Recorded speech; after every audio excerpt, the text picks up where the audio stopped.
Dr. Hansa Mehta was a prominent Indian scholar, educator, activist, and writer. Born on 3rd July 1897, young Hansa always wanted to pursue academics. After graduating with honours from Baroda College in India, she sailed to England to study journalism and sociology at the London School of Economics. As a young exchange student, she also travelled to the United States on a mission to coordinate with American colleges interested in offering full scholarships to Indian women. But her most towering role was that of an educator and social reformer fighting for equality and opportunity for all women at a time when most were confined to their homes. Dr. Mehta won the provincial elections in 1936 and was appointed Parliamentary Secretary of the Education and Health Departments. She was responsible for the creation of the Secondary School Certificate Examination Board, an institution that endures to this day.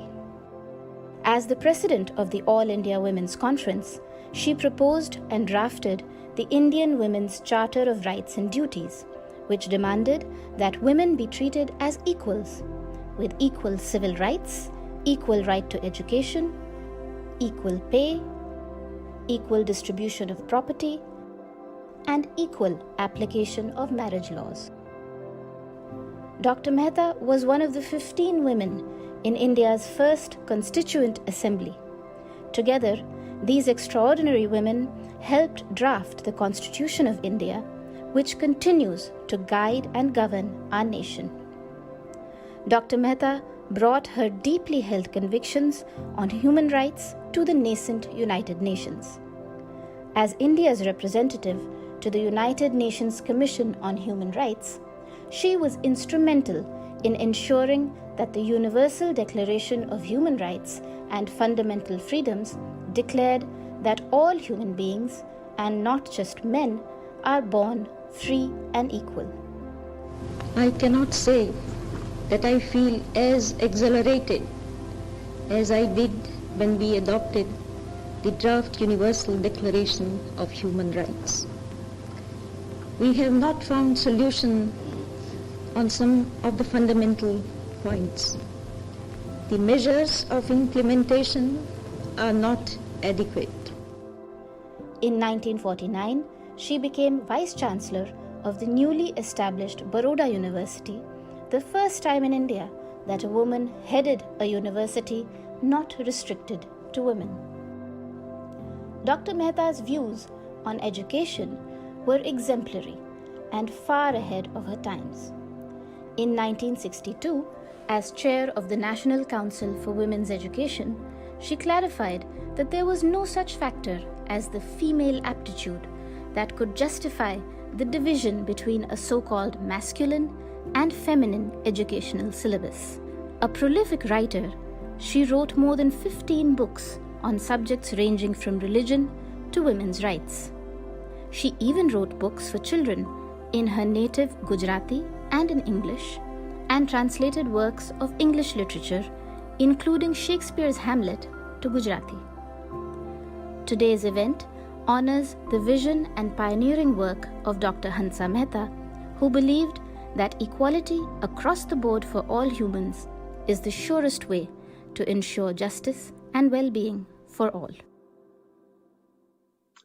Good morning, good afternoon, and good evening to all of you joining us from around the world on this International Women's Day.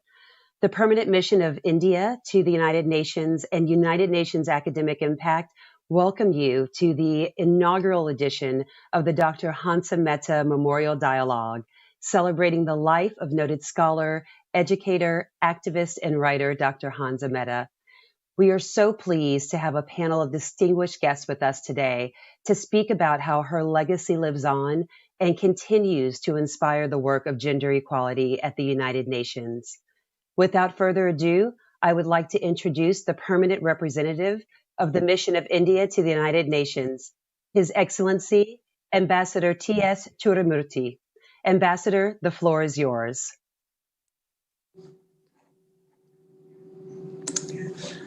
Thank you very much. Distinguished ladies and gentlemen, let me say what a great pleasure it is for me, personally, and for the Permanent Mission of India in New York, to co-host the inaugural edition of Dr. Hansa Mehta Memorial Dialogue with United Nations Academic Impact.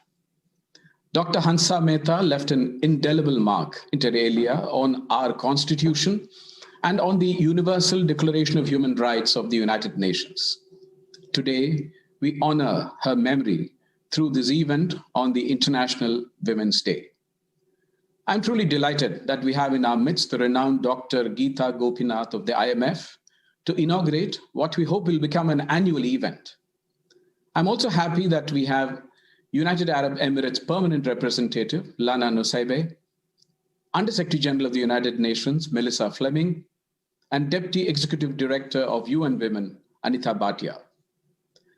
As Swami Vivekananda said, and I quote, "There is no chance for the welfare of the world unless the condition of woman is improved. It is not possible for a bird to fly on only one wing." I thank everyone once again for joining us virtually for this inaugural event.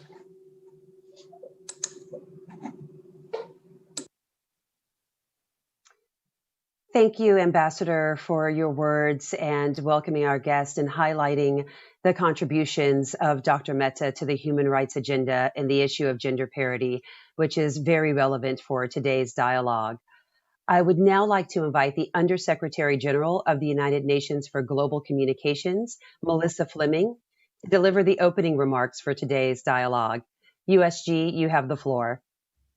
Thank you very much, Lanice, Your Excellency Ambassador T.S. Tiramurti, Permanent Representative of India to the United Nations, Your Excellency Ambassador Lunazuki Nuseba, Permanent Representative of the United Arab Emirates to the United Nations, Dr. Geeta Gopinath, Chief Economist of the International Monetary Fund, my dear colleague, Ms. Anita Bhatia, Assistant Secretary General and Deputy Executive Director of UN Women, distinguished delegates, honored guests, friends. Good morning from New York and happy International Women's Day to everyone.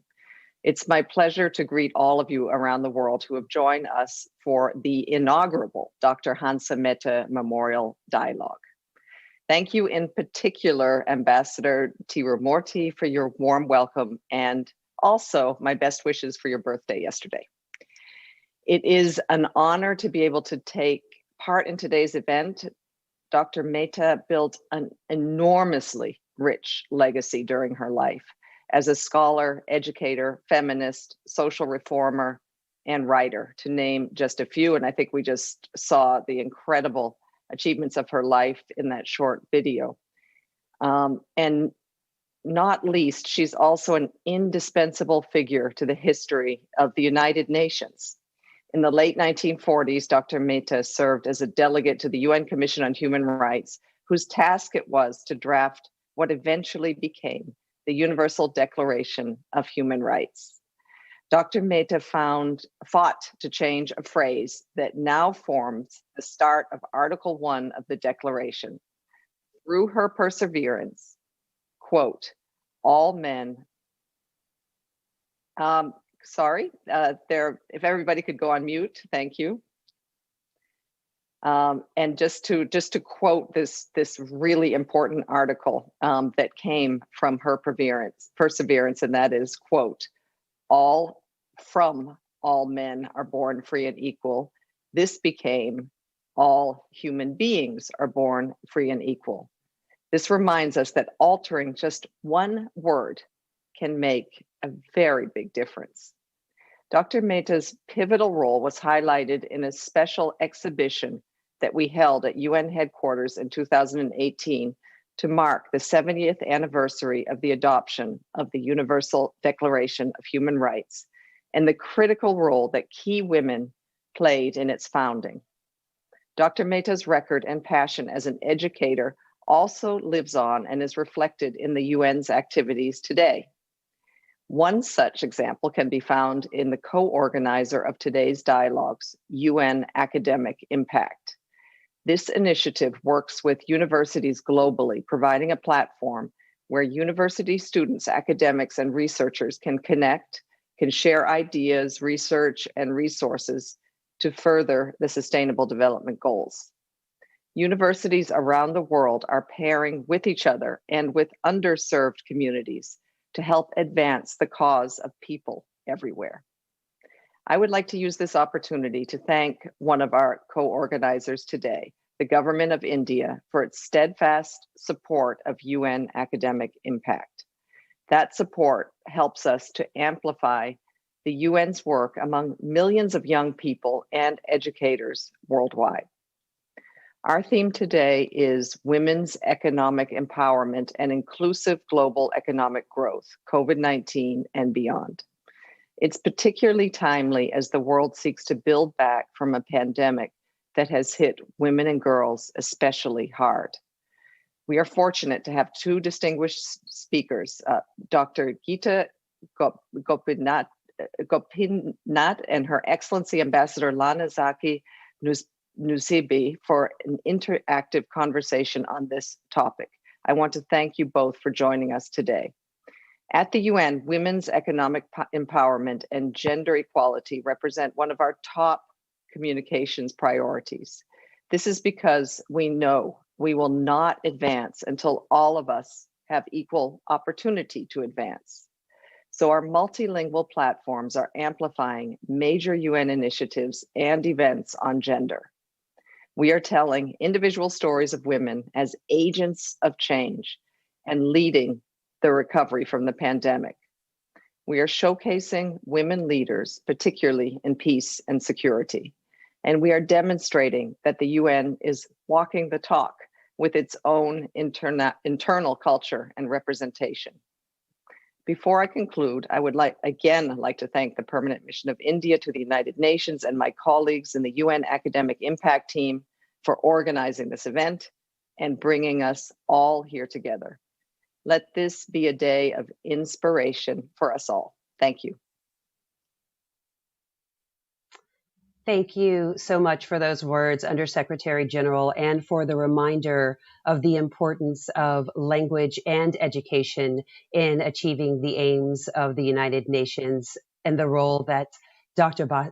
Mehta played in both of those, in advancing both of those goals of inclusive language and education.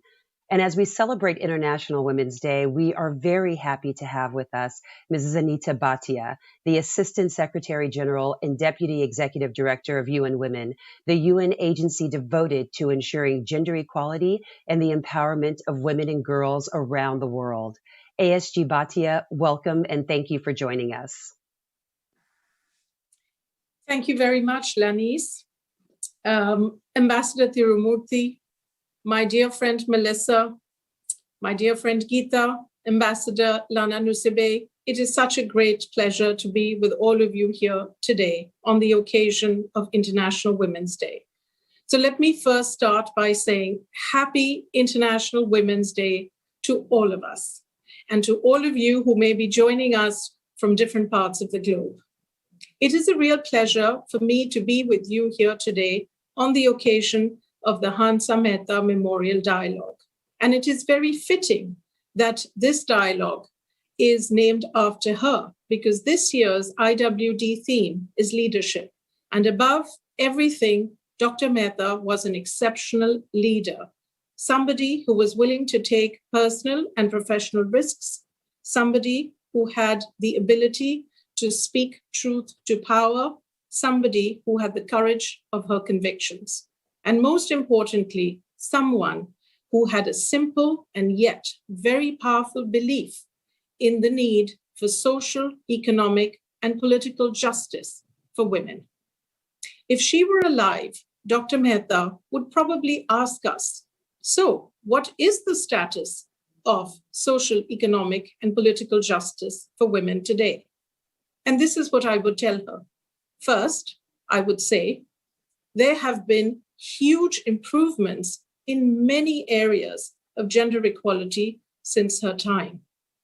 She would be astonished to learn that in many parts of the world, there are now more women than men in higher education. She would be pleased at the improvements in educational opportunities.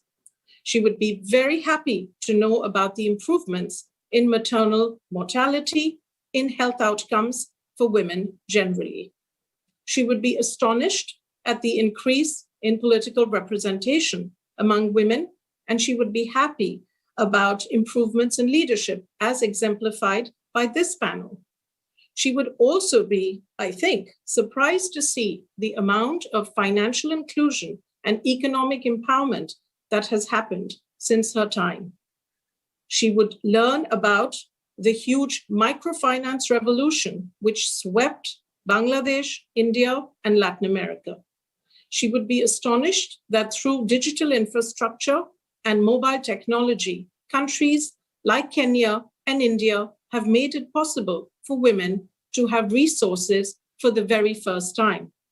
And I would tell her that UN Women's review of 176 countries' laws after the Beijing platform 25 years ago has shown that there have been 300 discriminatory laws that have been abolished, and that women can now own land, sell land, collateralize land.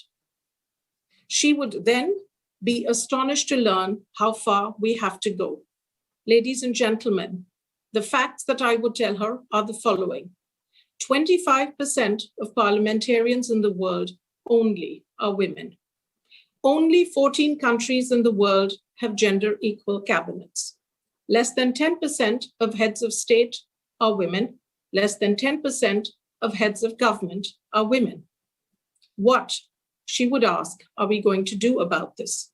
So, ladies and gentlemen, as we think ahead to what International Women's Day symbolizes and how we can build back after the crippling effects of the pandemic, which have decimated women's health, security, and in many cases, their income, reducing female labor force participation, we must commit to the following 4 things. 1, putting women at the center of efforts to build back better so that we build back equal, paying attention to the childcare burden that most women carry and making it a matter of public policy and not an individual issue, ensuring that we really work towards SDG 5 by making women's rights, gender equality, and women's empowerment a universal agenda for both men and boys, and making gender and women's economic empowerment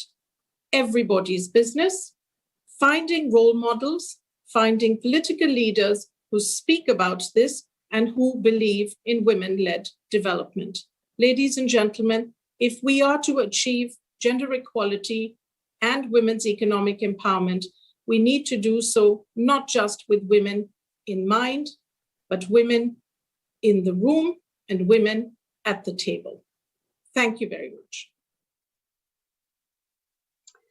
ASG Bhatia, thank you so much for those remarks and a reminder of how far we have come and how far we need to go to build back better with equality and inclusivity as the foundation for all of our work moving forward, not just today, but every day. And it is my distinct pleasure now to introduce our keynote speaker. Dr. Geeta Gopinath is the Chief Economist of the International Monetary Fund. She is the John Zwanstra Professor of International Studies and Economics at Harvard University, and she has received numerous awards and accolades as a leading economist and is recognized as a thought leader and global thinker in the field. Please join me in welcoming Dr. Geeta Gopinath as the inaugural Dr. Hansa Mehta Memorial Dialogue keynote speaker. Hello, everyone. And thank you, Lenny, so much for your generous introduction. And also thank you to the Permanent Mission of India to the United Nations and the United Nations Academic Impact for inviting me to speak at this event today. Now, it's a tremendous honor to deliver the inaugural lecture in memory of Dr. Hansa Mehta. an Indian freedom fighter, an educator, a policymaker, and above all, a champion of women's rights. As you just heard, we have Dr. Mehta to thank for ensuring that the Indian Constitution enshrines gender equality. We have her again to thank for correcting and replacing the phrase, all men are born free and equal, in the United Nations Universal Declaration of Human Rights, with the more appropriate phrase, all human beings are born free and equal. It truly befits Dr. Mehta's legacy that we are gathered virtually today at the United Nations on International Women's Day. As an Indian woman, I am especially grateful for the opportunity to honor Hansa Ben, on whose strong shoulders I and many other women stand. Now, we are meeting amidst a health and economic crisis, the global health and economic crisis, which threatens to roll back years of progress that have been made for women, both on the social front and on the economic front. Women have been affected disproportionately by this pandemic because, firstly, they tend to work in sectors like restaurants, retail, hospitality, all of which have been much harder hit by lockdowns following the health crisis. And because women are still the main caregivers at home, they have had to drop out of the workforce when schools closed. In developing countries, women are overrepresented in the informal sector, where they face lower pay, less job security, and lower social protection. It's in these countries where girls more than boys have had to drop out from school to help in households. And further, recent reports from the United Nations highlight a disturbing fact that violence against women and girls has intensified since the outbreak of the pandemic. Now, these disparities worsen already large gender gaps that persisted before the crisis.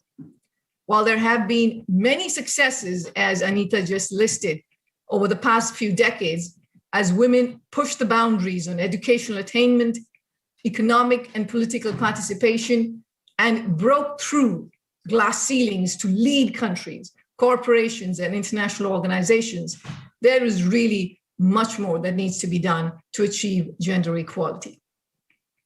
At this point in the world, only 55% of women are engaged in the labor market, as opposed to 78% of men. In 72 countries, women are barred from opening bank accounts or obtaining credit. Women continue to earn 50% less than men do for doing the exact same job, and they represent only 25% of parliamentarians. Now, the moral case for gender equity is very clear. Today, I will emphasize that at the IMF, we have strived to make the point that the economic case for gender equity is also very clear. Now, as you're aware, the IMF has been promoting policies for supporting growth and stability across the world since the last 17 years. Now, we assess the economic health of member countries, provide policy recommendations, and essential financing as the global lender of last resort. In just this pandemic, we have provided financial assistance to 85 countries, in addition to debt relief for our poorest members. So you might ask that with all this on our plate, why are we so invested in women's empowerment? And it is because that in addition to being a moral imperative, gender empowerment is critical for the economic well-being of women, men, and entire societies. So empowering women through improving access to health, education, earning opportunities, rights, and political participation can be an economic game changer for any country. And we have a wealth of research to corroborate this, not just research on the IMF, but research done at the United Nations, other international organizations, and many academic institutions around the world. So let me explain. So as countries struggle to grow their economies, tapping into the huge potential of women is unambiguously a win-win for both women's empowerment and inclusive global economic growth. Now, I will elaborate now on how gender equity can lead to stronger and more inclusive growth for countries in the world. And then I will look into what exactly can governments, the private sector, and international organizations do to empower women. So for the first question of how exactly is it that gender equity helps in terms of economic growth, inclusiveness, and sustainability? Now, first, gender equity in the labor market can deliver significant gains to national income. Our research has shown that if women were to participate in the labor force to the same extent as men, national income could increase substantially. For example, by as much as 5% in the United States, 9% in Japan, and as much as 15% in economies with the lowest labor force participation rates. Now, with female labor force participation falling in many countries during this pandemic, targeted policies such as hiring subsidies may be needed to make sure that these women are reintegrated back into the labor market as soon as possible. Now, as several countries around the world face headwinds to growth from an aging population and a shrinking labor force, raising labor force participation, female labor force participation, again, is a part of the solution. Now, we have estimated that in Japan, for example, raising female labor force participation rates to the levels of Northern Europe could boost GDP growth by 0.4 percentage points in the transition years. Now, second, better economic opportunities and equal pay for women not only reduces gender equality, but also lowers income inequality. And as we have shown, lower income inequality in turn brings with it higher and more durable economic growth. Third, women's empowerment enhances economic resilience. Recent IMF staff research has made a strong case that more women leaders in finance would not only reduce existing gender employment gaps in the corporate sector, but also strengthen bank stability.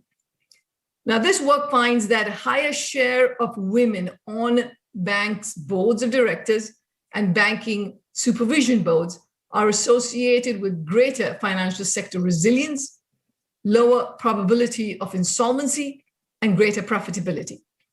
Now, as women globally account for less than 20% of board seats in banks and in banking supervision agencies, and account for fewer than 2% of bank CEOs, this suggests tremendous room to achieve greater financial sector resilience while also increasing the profitability of banks.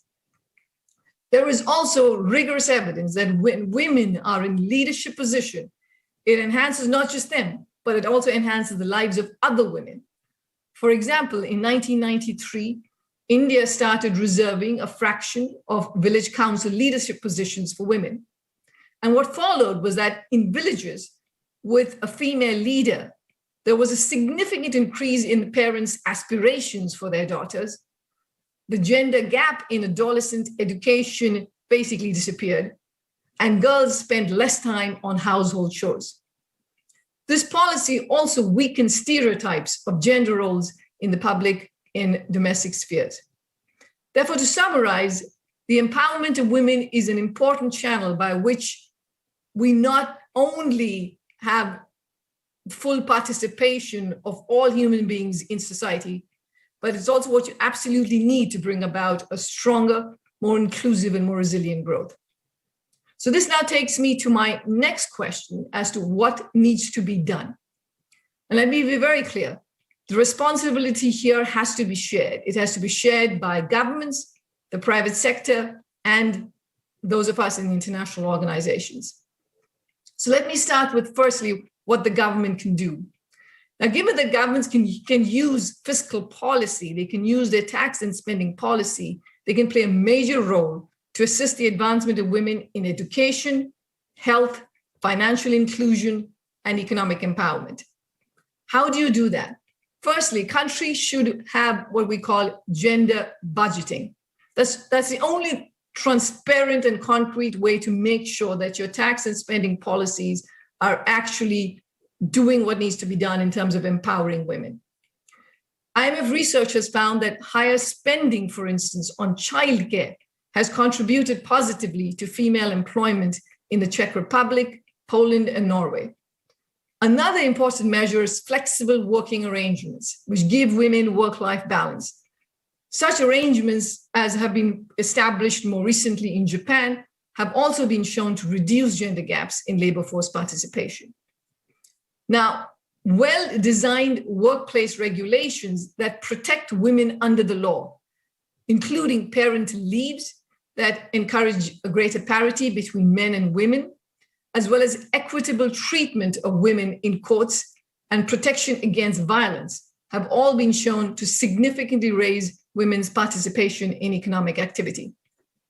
The governments can also reform tax policies that penalize secondary earners, which often tend to be women, to encourage women to join the labor force. And studies have indeed found that reforming secondary earner taxation and boosting tax incentives for part-time work has helped support female employment and raise labor force participation in countries from Korea to Norway to the United Kingdom.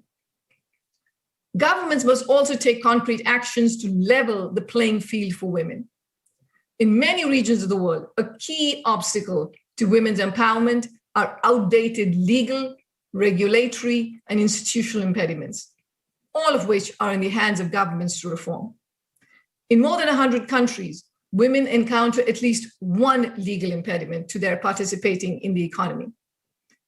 In some countries, women do not have the right to open bank accounts, sign contracts, own property, or initiate legal proceedings without a husband's consent. 75% of countries in Francophone Africa have regulations restricting women's employment, and 12 Spanish-speaking countries have decrees prohibiting female employment in some sectors. Now, in half of the countries we studied, when legal impediments to women undertaking economic activities were reduced, their labor force participation rose by at least 5 percentage points in the following 5 years. Now, we know that it only takes a few strong but persistent voices to change these inequities.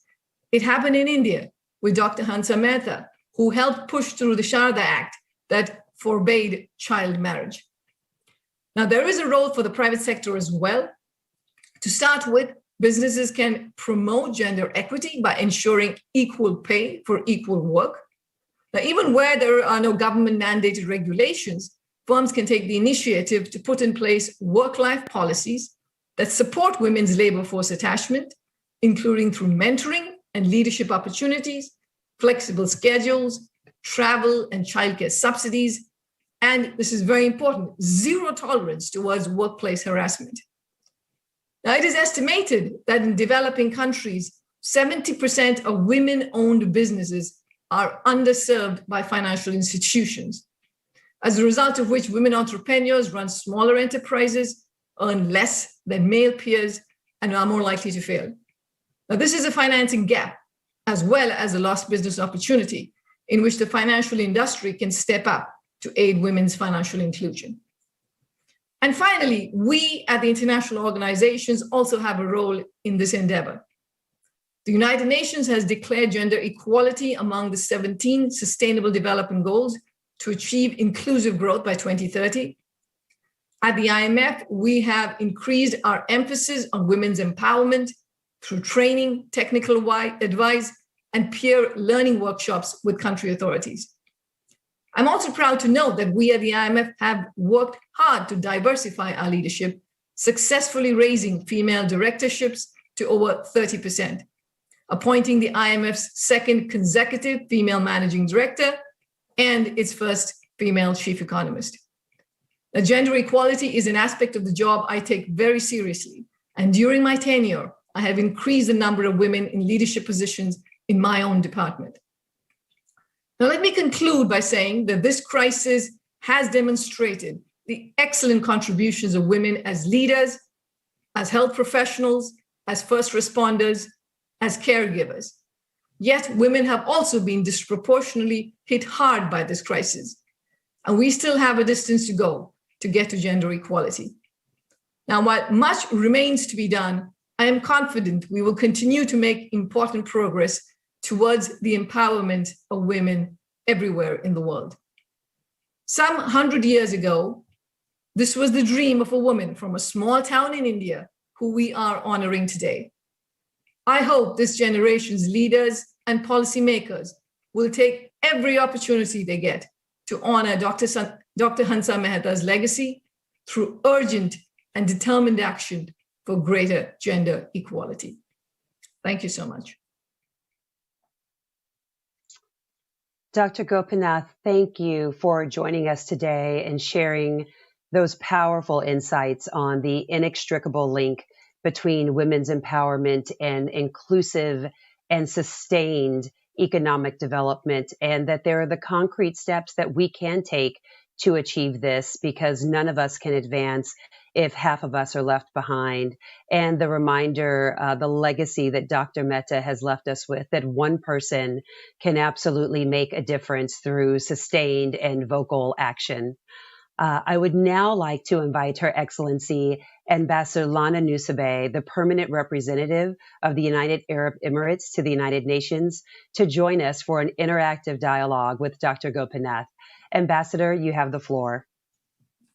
Thank you, Ms. Collins, for that introduction. And thank you, Dr. Gopinath, for your really inspiring remarks, and to the Permanent Mission of India and Ambassador Tirumurthu for launching this inaugural discussion series. I think it's timely, I think it's relevant, and I think it's truly exciting to be doing this with such an impressive group of women here today, and men. Of course, Hansa Mehta was an inspirational figure in the history of women's rights, and it's fitting to also have Dr. Gopinath, another really accomplished and barrier-breaking speaker, with us today as the inaugural voice. And I think she needs no introduction. She's put across a number, for the UN membership, a number of really important pieces of policy advice for how we can close the gender gap.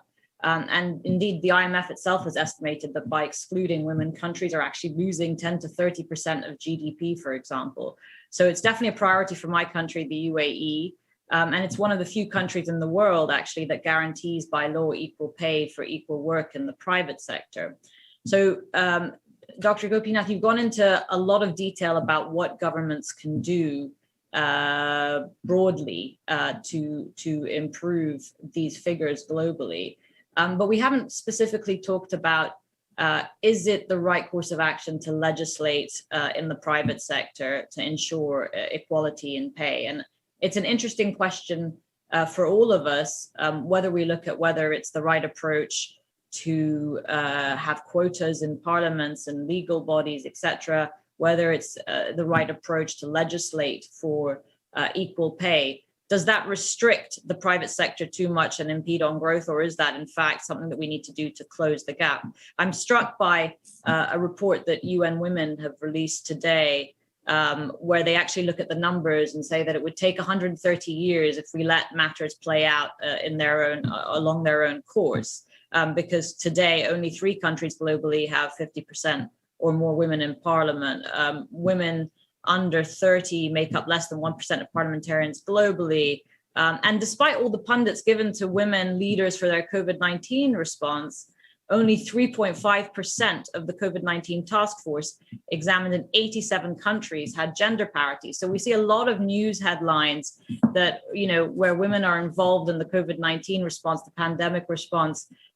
It was key to building back a more resilient society, and it was key to an effective response. But when we look at the actual data, and I think maybe that is why the data, aggregated data, is so important to collect, only 3.5% of the COVID-19 task forces examined in these 87 countries had gender parity. So what does that tell you? And I'm thinking about the bigger picture view of this. What does that tell you when you see that government leaders are speaking the right language around gender parity? We're all saying the right things. The media articles are all talking about the right things. We have this fantastic inaugural lecture today. But what is the missing piece that we're all missing? And I'm sorry if that's a very tough opening question, but I want to take advantage of having such a brain with us here today.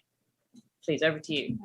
Thank you, Ambassador. I think this is a great question. In fact, Dr. Hansa Mehta is actually quoted as saying, that, as women, we are not asking for quotas or for, reserving seats, but all we're asking is for equal treatment and justice. But I think you raise a very good point, which is that sometimes, just relying exclusively on that requires waiting for centuries to get something to change. And this is why I gave the example, for instance, of the policy reform. It was a constitutional amendment that was done in 1993 in India, which was to basically reserve a random third of leadership positions on village councils for women. And, you might say, well, do you really want to reserve? Why not just make it happen organically? But it took decades and nothing happened. But then you did this change, and you saw many positives that came out of it, which is including that parents started having much greater aspirations for their daughters. The gap that was there in teenage education between boys and girls shrunk in villages where there was a women leader, with kind of the image, the symbol of seeing a woman leader had such a big effect.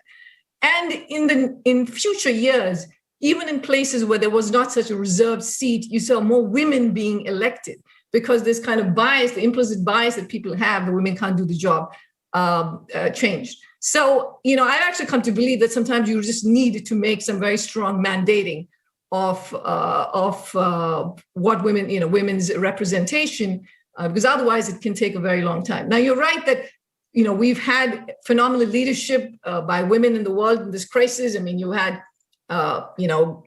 Jacinda Ardern at the New Zealand Prime Minister. We have Angela Merkel, the Chancellor of Germany. We have at the IMF, Kristalina Georgieva. At the ECB, we have Christine Lagarde, and now we have the Treasury Secretary of the US, Janet Yellen. So these are phenomenal women who are great role models. But again, these are small numbers. Like we talked about, we still have a big distance to go, and we need much more concerted action on that front. Yeah, no, I think I land around the same place, because we have a quota system in our parliament, and that's how we close the gap immediately to 50-50. It's the same with our cabinet. That's a projection for the next 5 years by the Prime Minister. A third today are women, but he's set the target that by 2025 up to 50% will be female. And I think that that trickles down. That trickle-down effect is really important across the rest of society when government sets the benchmark. And although there have been a number of discussions around this, I tend to fall in the same space as you, which is we don't have 130 years to wait. So it is interesting, and hopefully we'll see that replicated across the UN system as well. Specifically on economic empowerment, you've spoken about how women have been at the forefront of the global responses because of the role that they've taken, but also they've been the most under threat.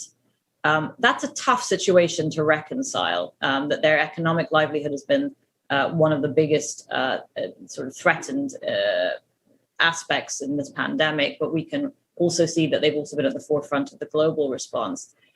Is this a unique situation for women? How do we reconcile this situation for women specifically? And what do you advise government when looking at this? Yeah, so what we've seen in this crisis, because firstly, it's a health crisis. And if you look at health workers around the world, about 70% are women. So they have been at the front line, basically saving lives. I mean, a tremendous number of lives. But at the same time, many women have been very hard hit. And for the reasons that they work in other kinds of sectors where there are, we've just locked them down. So when you tell people that they can't go to restaurants, and when tourism shuts down and hospitality, travel shuts down, those are sectors that employ more women than men. And so again, you have, they've been much harder hit. And again, like I said, women are the main caregivers even now at home. You can say whatever you want. And because of which, when schools shut down, they are the ones who have to leave their jobs and take care of the kids. So the question is, what should be done to make sure that as we get past this pandemic, countries reopen? How do we make sure that women come back into the labor force? Firstly, policies that your countries are adopting to help the most vulnerable, which takes the form of, for instance, cash transfers, that takes the form of subsidies to firms to ensure that they keep people employed. All of that is helping women because the women are the most vulnerable in this crisis. So that those policies itself are very good. Second, and I think this is an important, you could say a silver lining from this crisis, is that we've all learned that there is a way to work from home, which means that you can have some more work-life balance. And given that one of the main constraints on women participating more fully has been flexible work arrangements, I hope that we will actually kind of build forward better to a working environment where we have much more flexibility, because that's going to bring more women again into the workforce. And if we find that as the economy recovers, the women are not returning back, you should incentivize the return of hiring of women, like I said, through hiring subsidies. That would be another measure that you can take. And importantly, policies that have to be continued all the time, regardless of whether you're in a pandemic or not, is making sure that you have women in schools, you have high levels of quality education, financial inclusion, they have health services, and there's a lot of wonderful granular evidence now on how precisely to make that happen. You have randomized control trials that tell you exactly what kind of interventions work and what don't. But again, like I said, this is not just a moral necessity, it's an economic necessity for countries. And you have aging populations with slowing growth, you really have to bring in the full force of women participation in the labor market. It's interesting. There have been a lot of descriptions of it as work-life balance, and then I think a lot of people who find it's more like work-life burnout at this point. And it's an interesting point because you raise it yourself in terms of the undue burden that women bear in terms of domestic chores, households, etc. when they are in a family situation. Do you agree with some of the proposals that are being discussed today? I mean, they're mostly in the academic space about somehow monetizing the work that is done at home, whether it's by men or women, somehow putting an economic value to that labor so that there's more parity when you look at the labor input and output, whether it be in the home or outside in the workforce. I think it's a perfectly good idea to come up with a value for all this kind of work. It's another measure of the way women contribute to society, to economic activity. So I think that it's a nice measure to have. But it's not going to solve the problem that there are a lot of women who would like to be also involved in the more regular marketplace. And they face limitations. And some of it is just outright legal restrictions of the kinds of work that women can do, which is just appalling in this time and age. And there are, in many cases, it's the fact that you don't get childcare. So if you go to work, you just don't have a choice. So to make sure that there are enough childcare help that you can get, again, flexible work arrangements, safe and interesting, safety when you go to work, and be providing women in developing countries, for instance, ensuring that your travel between work and home is safe and you don't have to worry about violence. That makes a big impact on women participating in the workforce. So, if we thought we were in a world where women were perfectly happy with the status quo, and we just had the only women who were working at home were the ones because they chose to do so and the others didn't, then I think, yes, that we would stop at measurements and we would stop at that. But that's not the world we live in. The world we live in is where there are a lot more women who want to be engaged and are being restricted either by the laws or by the tax policies or by the environment of countries. And that has to change. And a lot of that stems, and you and I know this coming from multicultural backgrounds, but a lot of that stems from different cultures and societies around the world, and these diverse work environments and expectations of those work environments. Just using the IMF as your model, your benchmark, how does diversity fit into that work in order to enrich and strengthen the work environment and strengthen the policies for you? So we have 190 member countries, so we are incredibly diverse in terms of nationalities and cultures. And I think that's one of the most wonderful things about working at the IMF, and I would suspect working at the United Nations too. I mean, this would be a big plus. And yes, because I've come from, I grew up in India. I did most of my studying in India, except for my PhD. And having lived in the US, seeing what a high-income country looks like, I think what it does bring is, firstly, the fact that when you're thinking of policies, it just makes it so much more salient that one size does not fit all, right? I mean, sometimes we have frameworks that have been developed, for instance, in economics over the years, but a lot of that has been built for high-income countries, for countries that have, the issue, what we call the reserve currencies of the world, the dollar. But on the other hand, when we want to think of appropriate policies for emerging and developing economies, those environments are very different. And so I would say that because of my background, I can, when I think of policies and policy recommendations, I see it through the lens not just of what we know and we've studied and for high-income countries, but also middle-income countries and low-income countries, which are very different. And the other thing about being diverse, and I would say, being a woman in this position, which obviously has always had men before, I think another important distinction that I make is that I recognize the kinds of hurdles that women face. But let me give you a very simple example. As I'm the director of the research department, and very often there will be a task that has to be done, which is you have to be on a committee that nobody really wants to be because it's time consuming, but it's just you're doing it for the value of everybody else, and it has very little benefit for you. And I find that very often it's like a woman who has to do that job. And because why? Because women are just nicer and they won't say no to it. While on the other hand, men will say no to it. And I insist that can't be the case. Like, I know that women are just, more likely to be team players and to agree that we will do the jobs that nobody else wants to do and give our time to it. But I say, no, I know the women do that. So I say, well, no, I'm sorry. I'd like to have a man do this job, step up and do this. It's not only the reason, it's not just women who should be doing this kind of work. So I think this is exactly the kind of, when you have a different background, it affects the workplace dynamic. It affects how women feel about working in a particular institution. So those are just some examples. Maybe we need a government ban on not having equality in committees. Going back to your home country, because it is a country that is driving global growth in the world and is the center for a lot of our attention, including in the UAE's. So the IMF has projected an 11.5% growth rate for India for 2021. And it's also emerged as a vaccine hub of the world.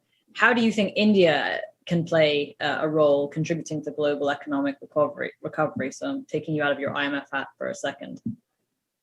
Yes, so India makes up about 7% of world GDP if you base that on purchasing power parity terms. So when you're that large, what happens in India has implications for many other countries in the world, especially countries in the region. Now, India was hit very hard by this pandemic.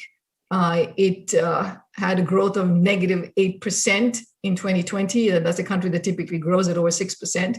So that was it was hard hit, but you do see the recovery coming back as the country has reopened, activity is returning. And while there is a troubling sign of cases going up some now, but still we're looking at very low numbers. So we have indeed projected a growth of 11.5% this year. Now, because of its size, when you have India growing, it increases demand for goods from other parts of the world, and that's a big positive. I'd also want to mention that India really stands out in terms of its vaccine policy. So if you look at where exactly is one of the manufacturing hub for vaccines in the world, that will be India. When you have the Serum Institute, which produces the most number of vaccines in the world in a regular year. And because of this, India has been at the forefront in fighting this pandemic. It's also been, providing through grants. It's been providing free vaccines to several of its neighbor countries, including Bangladesh and Nepal and Myanmar. It also has commercial arrangements. It's also even with COVAX. I mean, the facility that was set up by the World Health Organization, among others, which is a facility to make sure that they can make vaccines available affordably to low-income countries.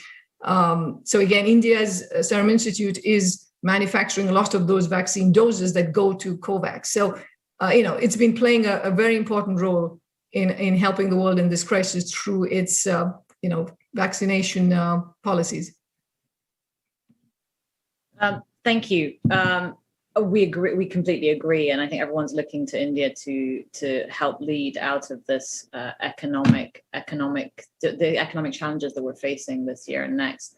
So, going a little bit to the personal, which is inevitable when speaking to a trailblazer in a field, and only 2 women have received the Nobel Prize in economics. You're the first female chief economist at the IMF. Do you hate that moniker of being a female economist? Are you just an economist? I was reading a fascinating debate about feminization of the language in Italy for conductors and musicians, where some of them are, and mayors, where some are on the side of changing the language to reflect that it's a feminine mayor or a feminine conductor, and others, women, are saying, well, that just demeans the job and it's about the job, and you don't need to know if I'm male or female before you meet me. So, do you face some of those debates yourself? What were some of your biggest challenges in breaking that proverbial glass ceiling, and how did you overcome them? So, I mean, as an economist, and especially as a macroeconomist, I live under, the shadow of a lot of men. So if you think of, who are the famous macroeconomists, you think of Keynes, you think of Friedman.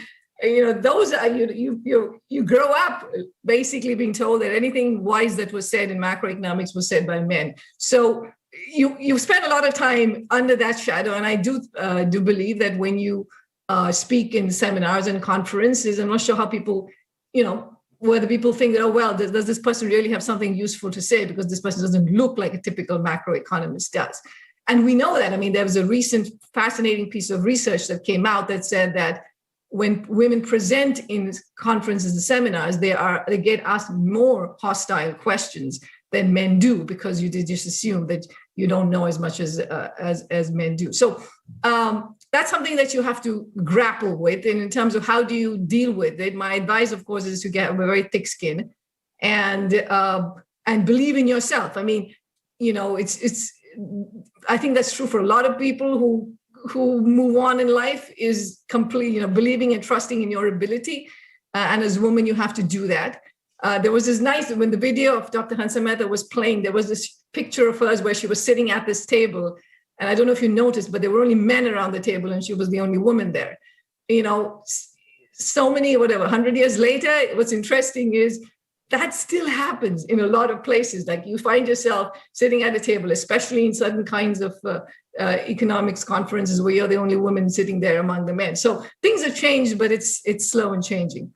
Secondly, I think it's very important to surround yourself with people who support you. I'm married to an incredible man who's been a huge support system. I've had great, advisors. I've had great colleagues and friends to work with. And that support network also is I think, plays a very important role in your life.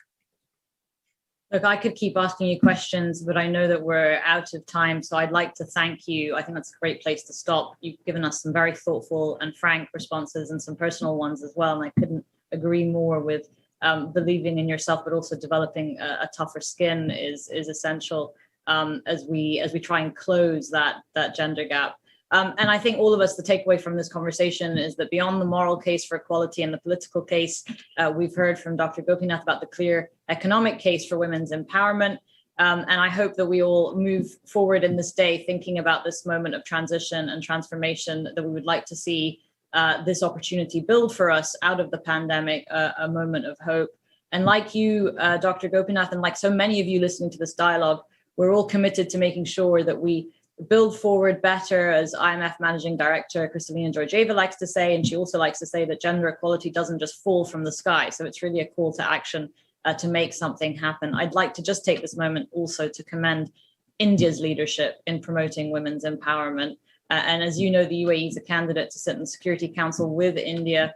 next year. We really look forward to working on this file specifically on the Council, amongst many others. Thank you so much for being with us, Dr. Gopinath, and I turn over back to Ms. Collins. Thank you so much, Ambassador.